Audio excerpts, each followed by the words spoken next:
नमस्कार, न्यूज गृह एनालाइसिस एनजिएमा स्वागत छ। म विजय पौडेल। संसदमा प्रमुख प्रतिपक्षी दल नेकपा एमाले अर्थमन्त्रीको राजीनामा माग गर्दै विरोध गर्दा, सीसीटीभी फुटेज सार्वजनिक गर्न माग गर्दा निवर्तमान अर्थमन्त्री जनार्दन शर्माले एमालेलाई किन देखाउने फुटेज भन्दै हप्काउँदै हुनुहुन्थ्यो। सत्तारूढ गठबन्धनलाई पनि प्रतिपक्षले माग्दैमा किन राजीनामा दिने, उनीहरू पनि कुन दुधले धोएका चोखा हुन् र भन्ने लाग्दै थियो। त्यसैले अटेर गरेर बसिरहेका थिए। तर जब सडक र सामाजिक सञ्जालबाट राजीनामा माग्न थालियो र सञ्चार माध्यमले पनि प्रधानमन्त्री शेरबहादुर देउवा र माओवादी अध्यक्ष पुष्पकमल दाहाल प्रचण्डको सहयोग बिना जनार्दन शर्माले बजेटमा चलखेल गरेकै होइनन् भनेर कुरा उठाउन थाले, तब बल्ल गठबन्धनका नेताहरू झस्किए। अझ नागरिक समाजका अगुवा सुशीला कार्की, डाक्टर गोविन्द केसी र केदार भक्त माथेमा र राष्ट्रिय योजना आयोगका पूर्व उपाध्यक्षहरूको पनि विज्ञप्ति आएपछि गठबन्धन खतरकै भयो र तत्काल राजीनामा गराउने निर्णयमा पुग्यो।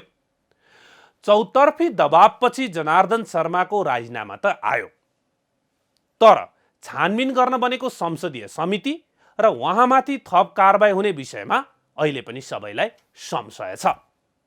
अब के कारबाही हुन्छ? कि छानबिन समिति र राजीनामा नै उन्मुक्ति हो?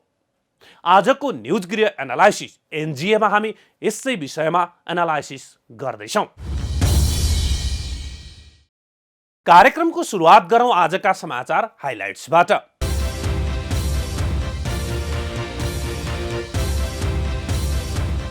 अर्थ मन्त्रालयमा मध्यरातमा बजेटमा भएको चलखेल र सीसीटीभी फुटेज डिलिट गरिएको घटना फौजदारी अपराध भएको भन्दै न्यायिक छानबिन हुनुपर्ने कानुनविदको भनाई।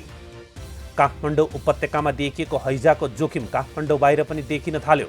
काठमाडौँपछि हेटौडामा पनि हैजा देखिएपछि चितवन उच्च जोखिममा रहेको विज्ञको भनाई, सतर्क रहन सुझाव।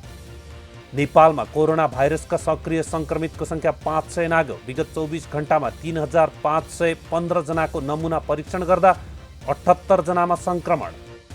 माओवादी केन्द्रीय समिति बैठकमा पदाधिकारी चयनको विषयलाई लिएर विवाद। अध्यक्ष प्रचण्डले 25 सदस्यीय पोलिट ब्युरोमा आफू निकटका व्यक्ति मात्र समावेश गरेको भन्दै चर्को विरोध। सरकारले सामाजिक सुरक्षा कोषको दायरा बढाउँदै अनौपचारिक स्वरोजगार र वैदेशिक रोजगारीमा गएकालाई पनि समेट्ने कार्यविधि तयार पारेर आगामी आर्थिक वर्षदेखि कार्यान्वयनमा ल्याइने। एसियाली खेलकुदको तयारीका लागि बन्द प्रशिक्षणको क्रममा घाइते भएकी राष्ट्रिय महिला फुटबल टिमकी क्याप्टेन रेणुका नगरकोटीको स्वास्थ्यमा क्रमशः सुधार हुँदै। प्रशिक्षणका क्रममा ब्युटी बोन भाँचिएकी रेणुकाको अवस्था बुझ्न खेलकुद मन्त्री अस्पतालमा। समाचार हाइलाइट्स पछि अब लागौं आजका विषयवस्तुतर्फ। जेठ 14 गते राति अनधिकृत व्यक्तिलाई अर्थ मन्त्रालयमा घुसाई गोप्य दस्तावेज बजेटमा करको दरमा चलखेल गर्न लगाएर राष्ट्रघाती काम गरेको आरोप लागेका अर्थमन्त्री जनार्दन शर्माले चौतर्फी दबावपछि अन्ततः राजीनामा दिनुभएको छ। संसदमा सम्बोधनका क्रममा आफू 100% सही रहेको दावी गर्नुभएका अर्थमन्त्री जनार्दन शर्मा र उहाँका कुरामा समर्थनमा ताली बजाइरहेका गठबन्धन दलका सांसदहरू तथा गठबन्धनका नेताहरू कसैले पनि उहाँलाई बचाउन भने सकेनन्। अन्ततः जलस्रोत तथा ऊर्जा मन्त्री हुँदा लोड सेडिङ हटाएर वाहावाही कमाउनुभएका जनार्दन शर्मा अर्थमन्त्री हुँदा इतिहासकै गम्भीर राष्ट्रघाती काम गरेको आरोप लागेर बिदा हुनुभएको छ। राजीनामापछि उन्मुक्ति दिने नेपाली प्रचलनमा संसदीय छानबिनपछि यसपटक ब्रेक लाग्छ वा निरन्तरता पाउँछ, त्यो भने छानबिन समितिको प्रतिवेदनपछि नै थाहा लाग्नेछ। प्रतिनिधि सभाको बुधबारको बैठकमा अर्थमन्त्री शर्माले अर्थमन्त्रीको पदबाट राजीनामा दिएको घोषणा गर्नुभयो। उहाँले आफूमाथि लागेको अभियोग छानबिन गर्न बनेको संसदीय समितिलाई छानबिनका लागि सहयोग गर्न पदबाट राजीनामा दिएको दावी गर्नुभएको छ। बजेट निर्माणका क्रममा आफ्नो मूल्य मान्यता र नैतिकतालाई डगमगाउन नदिएको उहाँको तर्क छ। यसका लागि एउटा संसदीय छानबिन मात्र होइन, हजारौं छानबिनको लागि तयार रहेको पनि उहाँले बताउनुभयो। अर्थमन्त्री शर्माले आफूमाथिको आरोपहरूलाई अस्वीकार तथा खारेज गर्ने बताउनुभयो। एउटा संसदीय छानबिन मात्रै होइन, सबै छानबिनको लागि म तयार छु। त्यस कारणले एउटा राजनीतिक व्यक्ति भएको नाताले हिजो यस्ता प्रचलनहरू, यस्ता विषयहरू नउठेका होइनन्। छानबिन समिति नबनेको होइन। छानबिन समिति बनेका विभिन्न अनुभवहरू छन्, विभिन्न पक्षहरू छन्। आज आम नागरिकले विषय उठाएको कारण, नागरिक समाजले विषय उठाएको कारण, आम नागरिकलाई एउटा भ्रम सिर्जना भएको कारण मैले आफू सही गरेको, गल्ती नगरेको, राष्ट्रको पक्षमा, देशको पक्षमा काम गरेको हुँदाहुँदै पनि यो भ्रम सिर्जना भएर जुन समस्या मैले देखिरहेको छु त्यसलाई सत्य तथ्यले नै स्पष्ट गर्नेछ भन्ने कुरा म यहाँ राख्न चाहन्छु। देशको, राष्ट्रियताको, राष्ट्रको, जनताको पक्षमा उभिएर निरन्तर सङ्घर्षबाट अगाडि बढिरहेको एउटा व्यक्तिमाथि अनावश्यक झुट्टा लान्छनाहरू, आरोपहरू जो लगाइएको छ त्यसको म आफ्नो तर्फबाट त्यसलाई अस्वीकार गर्दछु, खारेज गर्दछु। छानबिन समितिले गर्ने काममा पूर्ण सहयोग रहने बताउँदै अर्थमन्त्री शर्माले छानबिनका लागि आफ्नो पदबाट राजीनामा दिएको घोषणा गर्दछु भन्नुभयो। छानबिनका लागि मैले मार्ग प्रशस्त गर्दै आफ्नो पदबाट राजीनामा दिएको घोषणा पनि गर्दछु। छानबिनले ल्याएको तथ्य सत्यका अगाडि म उपस्थित भएर फेरि म आफ्ना विषयवस्तुहरूलाई, आफ्नो अभियानलाई, आफ्नो कामलाई अगाडि बढाउने, देश र जनताको पक्षमा लाग्ने र प्रतिबद्धता पनि गर्न चाहन्छु। सीसीटीभी फुटेज डिलिट गरेको सम्बन्धमा लागेका आरोप पनि उहाँले खारेज गर्दछु भन्नुभयो। डिलिट गर्यो भनेर आम नागरिकलाई भ्रमित गर्ने जो प्रयत्न गरेको छ त्यसको म खारिज गर्न चाहन्छु। सत्य तथ्य त्यही छ। टेक्निकल रूपमा हेर्ने मान्छेहरूले त्यसलाई मैले कसरी त्यसको जवाबदेहिता मैले लिन सक्छु? मलाई कुनै कुरा डिलिट गर्नु पनि छैन र मलाई त्यो जरुरी पनि होइन र त्यसको मलाई ज्ञान पनि छैन। अर्थमन्त्री शर्मामाथि छानबिन गर्नका लागि संसदले 11 सदस्यीय छानबिन समिति गठन गरेको छ। न्युज गृहका लागि मुना दवाडी, काठमाडौँ। अर्थमन्त्री जनार्दन शर्माको राजीनामा माग गर्दै लामो समयदेखि संसद, सडक तथा सामाजिक सञ्जालमा कुरा उठे पनि उहाँले सुनेको नसुने गर्दै आउनुभएको थियो।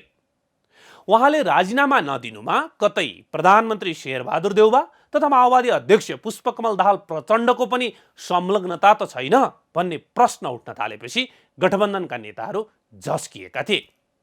राजीनामा दिन चौतर्फी दबाव बढ्दै गएपछि जनस्तरको दबाव फेक्न नसकेर गठबन्धनका दलहरूले अर्थमन्त्रीलाई राजीनामा गर्न सुझाएका हुन्। छानबिन समिति त गठन भयो, तर यहाँ केही कुरा एकदमै महत्त्वपूर्ण छ। पहिलो, छानबिन समिति गठन हुनु अगाडि नै समितिका लागि मुख्य प्रमाण सीसीटीभी फुटेज डिलिट भएको भनेर अर्थ मन्त्रालयले लिखित जवाब दिएको छ।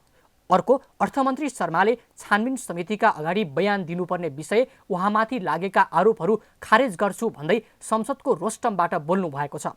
उहाँले खारेज गरिसकेपछि किन छानबिन चाहियो? कि उहाँमा यो आत्मविश्वास सबै प्रमाण नष्ट गरिसकेकाले आएको हुनुपर्छ? तेस्रो कुरा, अर्थमन्त्री शर्माले आरोप खारेज गरेको घोषणा संसदको रोस्टमबाट मच्ची मच्ची भनिरहँदा सत्तारूढ गठबन्धनका सांसदहरू पनि मच्ची मच्ची पक्षमा ताली बजाइरहेका थिए। छानबिन समितिमै भएका सांसदहरू पनि ताली बजाउनेमा थिए। जब आरोप खारेज गरेको घोषणामा छानबिन समितिमै भएका सांसदहरू ताली बजाउँछन् भने उनीहरूले के छानबिन गर्लान्? चौथो र सबैभन्दा महत्त्वपूर्ण कुरा भनेको मध्यरातमा अनाधिकृत व्यक्ति पठाएर जुन चलखेल अर्थमन्त्रीले गर्नुभयो र त्यसको प्रमाण सीसीटीभी फुटेज मेटाउने कार्य गर्नुभयो, त्यसको छानबिन विज्ञ समूहबाट हुनुपर्छ भन्ने नागरिक समाजको माग थियो। किनकि सबैलाई शङ्का थियो संसदभित्रबाट छानबिन भयो भने उन्मुक्ति पाउने सम्भावना हुन्छ।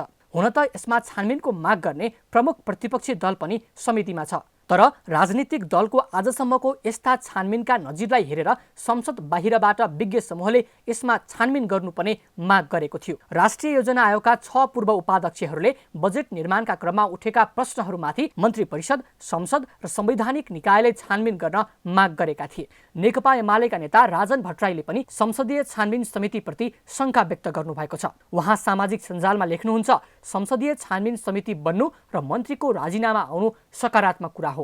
गलत गर्ने सत्ता पक्षलाई विपक्षी दलको प्रभावकारी भूमिकाले कसरी चेक गर्न सकिन्छ भन्ने कुराको उदाहरण हो यो अहिलेको घटना।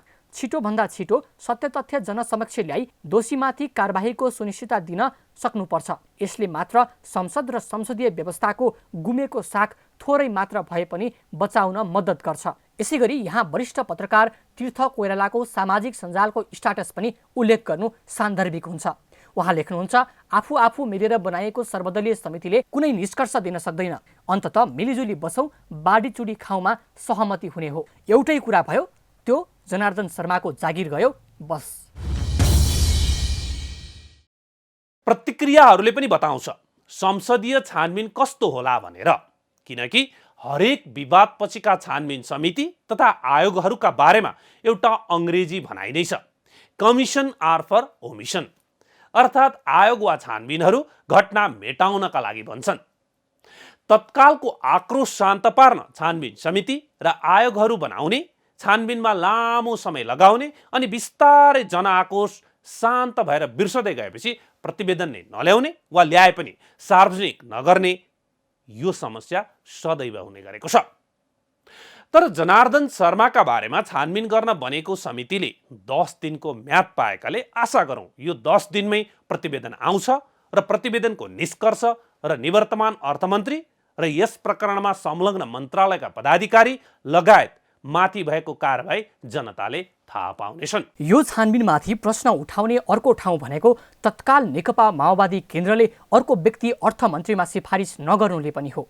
माओवादी लगायतका सत्तारूढ गठबन्धन ठान्छ जनार्दन शर्मा निर्दोष छन्। प्रतिनिधि सभामा बुधबार राजीनामा घोषणा गर्दा नै जनार्दन शर्माले भन्नुभएको छ, यो छानबिनका लागि मैले मार्ग प्रशस्त गर्दै आफ्नो पदबाट राजीनामा दिएको घोषणा गर्दछु। छानबिनले ल्याएको तथ्य सत्यका अगाडि म उपस्थित भएर फेरि पनि म आफ्ना विषयवस्तुलाई, आफ्नो अभियानलाई, आफ्नो कामलाई अगाडि बढाउने, देश र जनताको पक्षमा लाग्ने प्रतिबद्धता पनि गर्न चाहन्छु। र यो छानबिनका लागि मैले मार्ग प्रशस्त गर्दै आफ्नो पदबाट राजीनामा दिएको घोषणा पनि गर्दछु।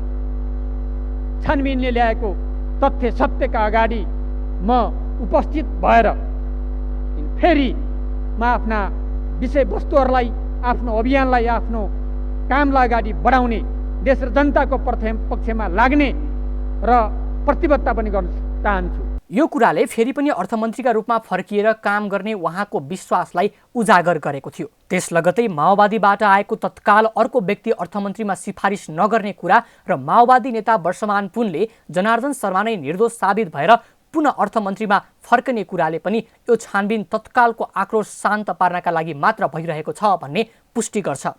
नेकपा माओवादी केन्द्रका नेता वर्षमान पुनले भन्नुभएको छ, संसदीय समितिको छानबिनबाट अर्थमन्त्री जनार्दन शर्मा निर्दोष साबित भएपछि पुनः अर्थमन्त्रीमा फर्किनुहुनेछ। छानबिन समितिमाथि शङ्का लाग्ने अर्को पनि कुरा गरौँ। बुधबार प्रतिनिधि सभामा अर्थमन्त्री जनार्दन शर्मा अन्य दिनभन्दा उच्च स्वरमा बोलिरहनु भएको थियो। भनिन्छ नि, गल्ती गरेपछि मानिस ढाकछोप गर्न ठुलो स्वरमा चिच्याउँछ। बुधबारको संसदमा त्यस्तै अवस्था देखिएको थियो। उहाँले बोलेका हरेक कुरामा सत्तारूढ गठबन्धनका सांसदहरू मच्ची मच्ची ताली बजाएर समर्थन जनाइरहनु भएको थियो। यो दृश्यमा हेर्नुहोस् त, नेपाली काङ्ग्रेसकी सांसद एवं संसदीय दलकी सचेतक पुष्पा भुसाल पनि ताली ठोकिरहनु भएको छ। अब यो दृश्यले नै बताउँछ कस्तो छानबिन हुन्छ होला भनेर, किनकि संसदले बनाएको 11 सदस्यीय छानबिन समितिमा पुष्पा भुसाल समेत सामेल हुनुहुन्छ। संसद बाहिरबाट विज्ञ समूह सहितको मन्त्री परिषद, संसद र संवैधानिक निकायले छानबिन गर्नुपर्ने मागको बेवास्ता हुनु, छानबिन समितिप्रति धेरै तर्फबाट शङ्का व्यक्त गरिनु, जनार्दन शर्मा आफैले मन्त्री पदमा पुनः फर्कने सङ्केत गर्नु, माओवादी पार्टीले तत्काल अर्को व्यक्ति सिफारिस नगर्नु र प्रधानमन्त्री देउवाले पनि अर्को व्यक्ति नमागी आफैले चलाउने भन्दै तत्काललाई नयाँ अर्थमन्त्री नियुक्त नगर्नु र वर्षमान पुनले जनार्दन शर्मा नै पुनः अर्थमन्त्रीमा फर्कने कुरा गर्नु, संसदीय छानबिन समितिमा भएका सांसदहरू नै संसदमा जनार्दन शर्मा बोलिरहँदा ताली बजाउनु, यी सबैले छानबिनलाई शङ्काको घेरामा ल्याएको छ। के यो कतै तत्कालको आक्रोश शान्त पार्न मात्र गरिएको तयारी त होइन? निवर्तमान अर्थमन्त्री शर्माले पनि संसदमा बोल्दा राजनीतिक दलको मागभन्दा नागरिक समाजको मागलाई सम्बोधन गर्दै राजीनामा दिएको कुरा उल्लेख गर्नुभएको छ। यसकारण राजनीतिक दलहरूसँग उहाँलाई कुनै डर छैन। नागरिक समाजको छानबिनको माग संसदभित्रैबाट समिति गठन भएपछि फासफुस पार्न सकिने नै सम्भावना छ। त्यसैले यहाँ मुख्य भूमिका प्रमुख प्रतिपक्षी दल नेकपा एमालेको छ। के ऊ साँच्चै सत्य तथ्य छानबिन गरेर प्रमाणसहित प्रतिवेदन जनता समक्ष सार्वजनिक गर्न सफल हुन्छ र जनार्दन शर्मामाथि थप कारबाहीको सिफारिस गर्न सक्छ, वा ऊ पनि लेनदेनमा अल्मलिएर फासफुस पार्ने मतियार बन्छ? के राजीनामा मात्र कारबाही हो?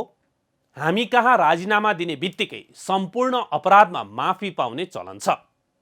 तर यसपालि एक कदम अगाडि बढेर छानबिन समिति त बनेको छ। छानबिन समिति आर्थिक वर्ष 2079-80 को बजेटमा मध्यरातमा भएको चलखेलका विषयमा भएकाले त्यो बजेट कार्यान्वयनमा आउनु अगाडि नै प्रतिवेदन सार्वजनिक गर्नुपर्ने र यदि गलत भएको पाइएमा जुन जुन व्यापारिक घरानाको निर्देशनमा तिनका मानिस अर्थ मन्त्रालयमा बोलाएर जुन जुन शीर्षकमा बजेटमा चलखेल गरियो त्यसलाई सच्याउनु पर्नेछ र ती व्यापारिक घरानालाई पनि कारबाही गर्नुपर्नेछ। यसकारण समिति गठन भएको मिति असार 22 गतेबाट 10 दिनभित्र नै अर्थात् असार 31 गतेसम्ममा प्रतिवेदन आयो र त्यो प्रतिवेदन सार्वजनिक भयो र त्यसमा जनार्दन शर्मा दोषी पाइएमा तत्काल उहाँले चलखेल गरेका बजेटका शीर्षकमा आवश्यक परिवर्तन र दोषी व्यापारिक घराना तथा जनार्दन शर्मा र अर्थ मन्त्रालयका पदाधिकारीलाई पनि कारबाही गर्नुपर्ने हुन्छ। नभए श्रावण 1 गतेबाट आर्थिक वर्ष 2079-80 को बजेट कार्यान्वयनमा गइसकेको हुनेछ। यहाँ वरिष्ठ पत्रकार विजय कुमार पाण्डेको ट्विटलाई पनि उल्लेख गर्नु सान्दर्भिक हुन्छ।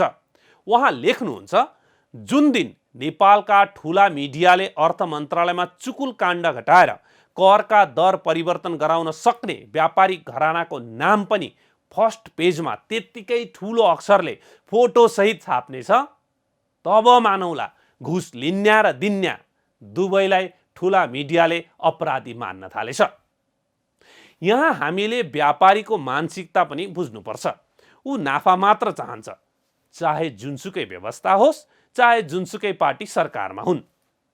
यही कारण विनोद चौधरी कहिले नेकपा एमालेका तर्फबाट सांसद बन्नुहुन्छ, तर कहिले नेपाली काङ्ग्रेसका तर्फबाट। विनोद चौधरीले स्वर्गीय भरतमोहन अधिकारी जो नेकपा एमालेका नेता हुनुहुन्थ्यो अर्थमन्त्री हुँदा बजेटमा चलखेल गरेका धेरै किस्सा बाहिर आइरहन्थे। अहिले नेकपा माओवादी केन्द्रका नेता जनार्दन शर्मा मन्त्री हुँदा पनि बजेटमा उहाँ नै हावी भएको समाचार छ। अहिले त झन् उहाँ नेपाली काङ्ग्रेसको केन्द्रीय सदस्य एवं सांसद पनि हुनुहुन्छ। यसकारण उहाँ नै पनि अर्थमन्त्री बन्न सक्नुहुन्छ भने नेपाली काङ्ग्रेसका नेता अर्थमन्त्री भएमा प्रभावमा सजिलै पार्न सक्नुहुन्छ। यसकारण यसतर्फ पनि छानबिन समितिले अध्ययन गर्नु जरुरी छ। किन व्यापारीको चङ्गुलमा राजनीतिक नेता पर्छन् र उनीहरूलाई कसरी कसरी व्यापारीले चङ्गुलमा पार्छन्। संसद बाहिरबाट विज्ञहरूको छानबिन समिति बन्नुपर्नेमा संसद भित्रबाटै छानबिन समिति बनेको छ। यसले कतिको निष्पक्ष छानबिन गर्ला? बाहिरी विज्ञ सम्मिलित छानबिन समिति किन बन्न सकेन? तथा यो छानबिन अर्थमन्त्री शर्माका लागि छानबिन गर्नका लागि मात्र हो कि यसले अर्थ मन्त्रालयका पदाधिकारी तथा नाम मुछिएका व्यापारिक घरानामाथि पनि छानबिन गर्छ? यी सम्पूर्ण विषयमा एनालाइसिस गर्न हामीसँग हुनुहुन्छ भ्रष्टाचार विरुद्धका अभियन्ता अधिवक्ता ओम प्रकाश अर्याल। ओम प्रकाशजी, कार्यक्रममा स्वागत छ। धन्यवाद। अर्थमन्त्री जनार्दन शर्माका बारेमा छानबिन गर्न संसदीय समिति बनेको छ। बाहिरबाट नागरिक समाजको विज्ञसहित संवैधानिक निकाय वा मन्त्री परिषदबाट छानबिन हुनुपर्छ भनिएको थियो। के यो छानबिन समितिले निष्पक्ष रिपोर्ट ल्याउला? अब यो संसदीय समिति हो। अहिले संसदीय समितिले अब संसदको आफ्नो एउटा चाहिँ डेकोरम चाहिन्छ। अहिले अब संसदीय समिति चाहिँ अब सांसदहरू रहेको संसदीय समिति गठन भएको छ।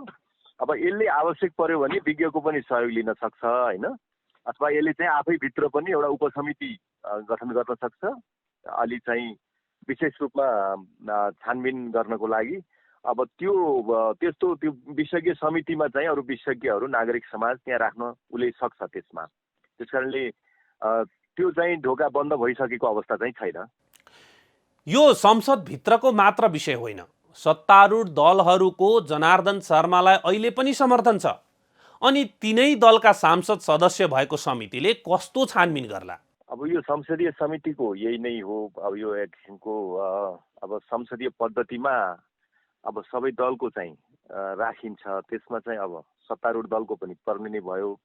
तर मुख्य कुरा चाहिँ यसमा अब जे तथ्य फेला पार्छ त्यो तथ्यलाई चाहिँ डिस्टोर्ट गर्न मिलेन। अब त्यसमा यदि सांसदहरूले त्यो खालको क्रियाकलाप गरे भने अब उनीहरूलाई पनि जवाफदेही बनाउनु पर्ने हुन्छ। भोलि त्यो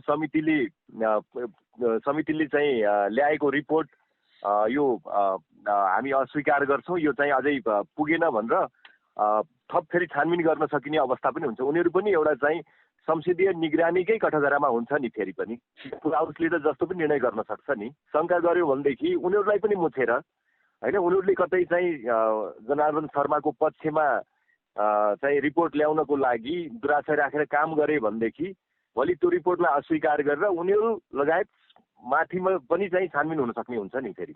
तर बुधबार त संसदमा जनार्दन शर्मा बोलिरहँदा छानबिन समितिमा रहेका सत्तारूढ गठबन्धनकै सांसदहरू ताली ठोकेर उहाँलाई समर्थन जनाइरहनु भएको थियो नि। अब त्यो चाहिँ अब हेर्नुहोस्, अब यो अलि अप्ठ्यारो परिस्थिति छ यो है। अब न्यायिक छानबिन हुन्थ्यो भने न्यायिकमा आफूले एकचोटि कुनै कुरा समर्थन गरिसकेपछि अथवा कुनै विरोध गरिसकेपछि जुन आफ्नो एउटा निष्पक्षता गुमिसकेपछि अथवा एउटा पूर्व धारणा बनाइसकेपछि त्यस्तो छानबिन समितिमा बस्न मिल्दैन भन्ने छ।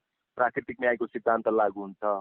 अब यो संसदीय छानबिन अलि राजनीतिक प्रकृतिको छ, त्यसकारणले यसमा केही कमी कमजोरी छन् तपाईँले भने जस्तो। र यसमा अब संसदीय समिति नै गठन भइसकेका हुनाले सरकारले छुट्टै समिति गठन गर्ने के गर्ने भन्ने कुरा एक ठाउँमा छ। अब खास त अब यसलाई अपराधकै रूपमा पनि चित्रण गरिएको छ, त्यसरी पनि व्याख्या गरिएको छ। कतिपय हामीले पनि अब बोलेका छौँ यो चाहिँ यसले त आपराधिक काम नै हो, यो आपराधिक काम भएको हुनाले यसमा त फौजदारी अनुसन्धान हुनुपर्छ भन्नेसम्मको पनि कुरा छ। त्यसैले अब अहिलेलाई चाहिँ संसदीय समितिले अब के रिपोर्ट दिन्छ, अब त्यो रिपोर्टलाई आधार बनाउनु पर्छ र त्यो रिपोर्ट चाहिँ सकेसम्म निष्पक्ष रिपोर्ट आओस् भन्ने नै हुनुपर्छ भन्ने लाग्छ। अर्कोतर्फ नेकपा माओवादी पार्टी र प्रधानमन्त्री शेरबहादुर देउवाले पनि अर्थमन्त्रीमा अर्को व्यक्ति पठाएको छैन। जनार्दन शर्मा नै फर्केर आउने कुरा छ। बुधबार संसदमा बोल्दै छानबिन अगाडि नै जनार्दन शर्माले सम्पूर्ण आरोप खारेज गर्छु भनेर संसदको रोस्टमबाट भन्नुभएको छ। कस्तो चाहिँ छानबिन होला? त्यो उहाँले गैर संसदीय कुरा बोल्नुभयो, त्यो आरोप चाहिँ खारेज गर्छु भनेर जुन भन्नुभयो। अब संसदमा विचाराधीन भएको विषय त्यो खारेज गर्छु भनेर उहाँको त्यो औकात, त्यो उहाँको हैसियत होइन, बरु चाहिँ सहयोग गर्छु भन्ने कुरा हो। अब यदि प्रधानमन्त्रीज्यूले उहाँले सफाई पाइहाल्नुहुन्छ फेरि उहाँलाई नै अर्थमन्त्री नियुक्ति गर्छु भनेर यदि त्यस्तो सोच बनाउनु भएको छ र त्यो खालको उहाँको क्रियाकलाप हो भनेदेखि त्यो एउटा धेरै नै गैर संसदीय कुरा नै हुन्छ प्रधानमन्त्रीज्यूको त्यो कुरा। किनभने त्यो चाहिँ संसदले चाहिँ उसलाई सफाई नै दिनुपर्छ, संसदीय समितिले उसको पक्षमा प्रतिवेदन ल्याउनुपर्छ भने जस्तो गरेर उहाँले यदि त्यसरी निर्देशित गर्न खोज्नु भएको छ भने त्यो चाहिँ प्रधानमन्त्रीज्यू नै यसमा जवाफदेही हुनुपर्ने कुरा हुन्छ। त्यतिखेर संसदले प्रधानमन्त्रीज्यूको नै जवाफदेहिता खोज्छ। जवाफदेहिता खोज्ने भनेको के छ भने कहिलेकाहीँ पदमुक्त गर्नेसम्मको कुराहरू हुन्छ। पदमुक्त गर्नेतर्फ उन्मुख चाहिँ गतिविधिहरू चाहिँ संसद आफैले सुरुवात गर्न सक्छ। त्यतिखेर यो छानबिन अर्थमन्त्री शर्मामाथि मात्रै हो कि अर्थ मन्त्रालयका पदाधिकारी र जुन व्यापारिक घरानाका लागि बजेटमा चलखेल भयो ती माथि पनि छानबिन हुनुपर्छ? यो सबै माथिको छानबिन हो। यो कुनै पनि कसैलाई पनि यसमा बाहेक गर्न मिल्दैन। अर्थमन्त्रीलाई जसले जसरी प्रयोग गरे व्यापारीहरूले अथवा प्रधानमन्त्रीले निर्देशित गर्नुभएको रहेछ भने प्रधानमन्त्रीमाथि पनि छानबिन हुन्छ यो विषयमा। किनभने यसले चाहिँ संसदलाई सन्तुष्ट बनाउनु पर्ने हुन्छ। यसमा के भएको थियो त्यो रिपोर्टले संसदलाई सन्तुष्ट बनाउनु पर्ने हुन्छ। अब संसदमाथि नै बैमानी गर्ने गरी रिपोर्ट आयो भनेदेखि त्यतिखेर संसद सिङ्गो फुल हाउसले चाहिँ एक्सन लिनुपर्ने हुन्छ। तर तपाईँले शङ्का गरे जस्तो यहाँ कतिपय स्वार्थका द्वन्द्वहरू छन् होइन, त्यो स्वार्थको द्वन्द्व चाहिँ संसदभित्र ज्यादै छ। अब त्यो स्वार्थको द्वन्द्व हटाउने गरी सभामुखले चाहिँ रुलिङ गर्नुपर्ने हुन्छ यसमा। त्यो उहाँले गर्न सक्नु भएको छ कि छैन, अब विगतदेखि नै हामीले देखिराखेकै छौँ। हस् त ओम प्रकाशजी, समयको लागि धेरै धन्यवाद। हस्, हुन्छ ल। न्युज गृह एनालाइसिस NGA आजलाई यति नै। हामी सबैलाई बिदा दिनुहोस्। नमस्ते।